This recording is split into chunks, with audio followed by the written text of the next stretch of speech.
കോഴിക്കോട് ജില്ലാ ഭരണകൂടത്തിന്റെയും ജില്ലാ tourism promotion കൗൺസിലിന്റെയും സംയുക്ത ആഭിമുഖ്യത്തിൽ ഓണാഘോഷം സംഘടിപ്പിച്ചു.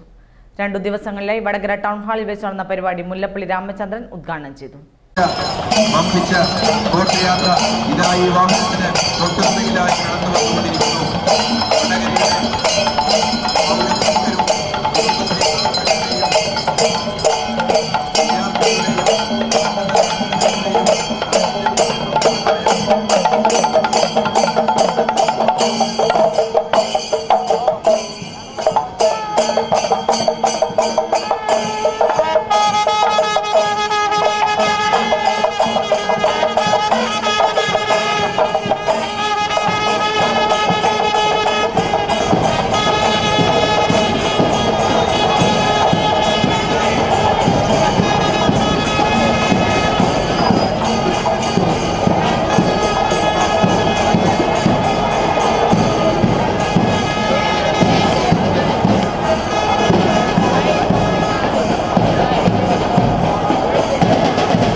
മാവേലി തമ്പുരാനെ കുറിച്ചുള്ള ഒരു മഹനീയമായ സ്വപ്നം നമ്മുടെ മനസ്സിലുണ്ട്.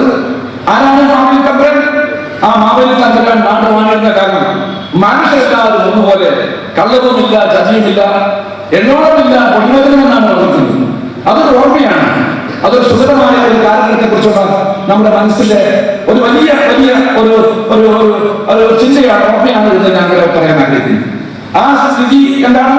ഒരു സ്ഥിതിസമത്വപൂർണമായ സമൂഹം, സാമൂഹ്യ നീതി ഉറപ്പുവരുത്താൻ സമൂഹം. ആ സമൂഹമാണ് അന്ന് മാവേലിയുടെ കാലത്ത് ഉണ്ടായിരുന്നതാണ് സങ്കല്പം. അനീതിയില്ലാത്ത, അക്രമമില്ലാത്ത നാട്, ഒരു ക്ഷേമരാഷ്ട്രത്തെ കുറിച്ചുള്ള സ്വപ്നമായിരുന്നു നമ്മൾ പങ്കുവച്ചത്. മാവേലിയെ കുറിച്ച് ഓർത്തുകൊണ്ടുവന്നാണ് ഞാനിവിടെ പറയാൻ ആഗ്രഹിക്കുന്നത്. ഇന്നെന്താണ് നമ്മളൊക്കെ തന്നെ വർഗം, വർണ്ണം, മതം, ജാതി എന്ന് പറഞ്ഞുകൊണ്ട് വിഭജിക്കപ്പെടുമ്പോൾ ആ ജാതി, മത, വർഗ, വർണ്ണ വിവേചനങ്ങൾക്കൊക്കെ അപ്പുറമായിട്ടാണ് നമ്മൾ ഓണം ആചരിക്കുന്നത്. അവിടെ ജാതിയില്ല, മതമില്ല, എല്ലാവരും ഒറ്റക്കെട്ടായി അണിഞ്ഞുകൊണ്ട് ഇന്ന് നമ്മുടെ ഘോഷയാത്ര നടത്തിയപ്പോൾ തന്നെ വർണ്ണശബരമായ ഘോഷയാത്ര നടത്തുന്നു, ഓണത്തെ വരവേൽക്കുന്നു. അതാണ് ഓണത്തിന്റെ ഏറ്റവും വലിയ പ്രത്യേകതയായിട്ട് ഞാൻ കാണുന്നത്. നഷ്ടപ്പെട്ടുകൊണ്ടിരിക്കുന്ന നമ്മുടെ ഗ്രാമ സൗഭാഗ്യങ്ങളെ തിരിച്ചു കൊണ്ടുവരാൻ ഈ സംരംഭങ്ങൾക്ക് സാധിച്ചിട്ടുണ്ട്. അത് സാധിക്കേണ്ടതായിട്ടുണ്ട് എന്ന് തന്നെ ഞാൻ പറയട്ടെ. പണ്ടൊക്കെ തന്നെ നമ്മുടെ ഗ്രാമങ്ങളൊക്കെ തന്നെ ആ തെളിവ് നിറഞ്ഞ നാട്ടുകുളകളുണ്ടായിരുന്നു. ആ കുളകളിൽ നല്ല ആമ്പൽപ്പൂക്കളുണ്ടായിരുന്നു. ആമ്പൽപ്പൂ പോലും കാണാൻ സാധിക്കില്ല, വിരളമായിട്ട് മാത്രമേ ആമ്പൽപ്പൂ നമുക്ക് കാണാൻ സാധിക്കുള്ളൂ. ആ കുളകളും ആ അരുവികളും ഒക്കെ തന്നെ നമ്മൾ നികത്തി അവിടെ തന്നെ കോൺക്രീറ്റ് കാടുകളാണ് ഇപ്പോൾ നാം നിർമ്മിച്ചുകൊണ്ടിരിക്കുന്നത്.